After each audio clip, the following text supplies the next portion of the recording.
Pernahkah Anda membayangkan sebuah hadiah bisa menjadi awal dari korupsi? Pastinya, semua orang pernah menerima hadiah. Di saat momen-momen tertentu, hadiah menjadi sesuatu hal yang penting untuk menyenangkan orang lain. Tetapi ada juga hadiah-hadiah yang dilarang. Sekarang, mari kita lihat. Definisi gratifikasi. Dalam perspektif hukum, definisi gratifikasi adalah pemberian dalam arti luas yang meliputi pemberian uang, barang, rabat atau diskon, komisi, pinjaman tanpa bunga, pengobatan cuma-cuma, perjalanan wisata, fasilitas penginapan, tiket perjalanan, dan fasilitas lainnya. Gratifikasi tersebut baik yang diterima di dalam negeri maupun di luar negeri, dan yang dilakukan dengan menggunakan sarana elektronik atau tanpa sarana elektronik. Semua pemberian ini dikatakan gratifikasi jika penerimanya adalah pegawai negeri atau penyelenggara negara. Bagaimana gratifikasi ini menjadi awal dari korupsi? Pegawai negeri atau penyelenggara negara terkadang menerima pemberian atau hadiah dari rekanan, teman, kenalan yang terdapat konflik kepentingan, baik pada saat pelayanan, terhadap kepentingan publik, ataupun karena melihat kedudukan atau kewenangan yang melekat pada jabatan. Untuk itulah, diatur peraturan terkait gratifikasi. Aturan terkait gratifikasi diatur dalam pasal 12B besar dan 12C besar, Undang-Undang Nomor 20 Tahun 2001.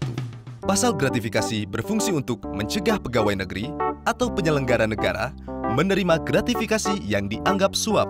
Pengaturan ini dibutuhkan untuk menghilangkan munculnya potensi konflik kepentingan akibat penerimaan gratifikasi dan membangun budaya transparansi, akuntabilitas, dan integritas.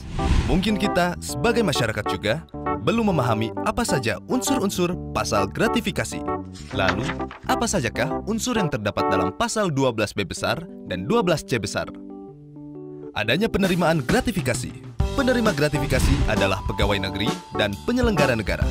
Pegawai negeri yang dimaksud adalah pegawai negeri sebagaimana dimaksud dalam Undang-Undang Kepegawaian atau aparatur sipil negara. Pegawai negeri sebagaimana dimaksud dalam Pasal 92 KUHP, pemangku jabatan atau amtenar.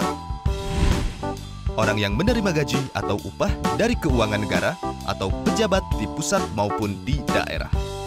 Orang yang menerima gaji atau upah dari suatu korporasi yang menerima bantuan dari keuangan negara atau daerah. Orang yang menerima gaji atau upah dari korporasi lain yang mempergunakan modal atau fasilitas dari negara atau masyarakat. Penyelenggara negara yang dimaksud adalah pejabat negara yang menjalankan fungsi eksekutif, legislatif, atau yudikatif, dan pejabat lain yang fungsi dan tugas pokoknya berkaitan dengan penyelenggaraan negara. Gratifikasi yang dianggap suap.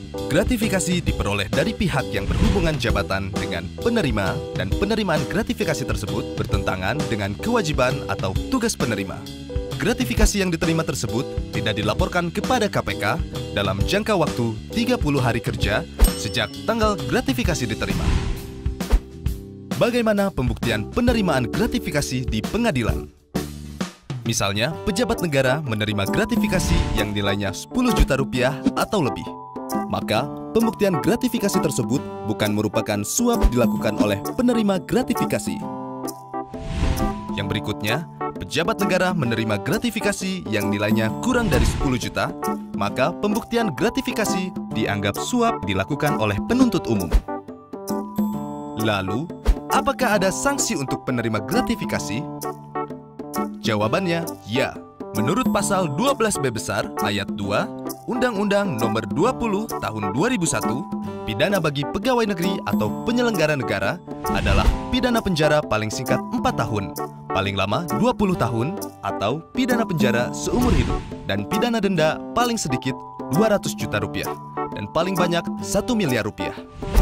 Mungkin, semua orang belum sepenuhnya sadar bahwa dari penerimaan gratifikasi bisa berakibat fatal.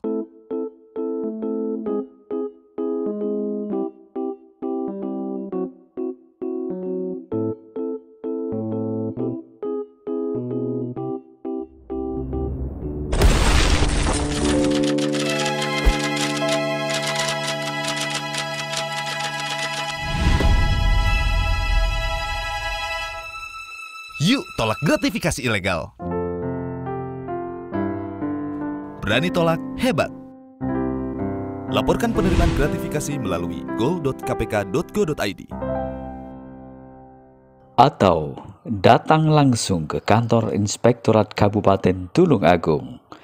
Kontak person 0813 3085 5157.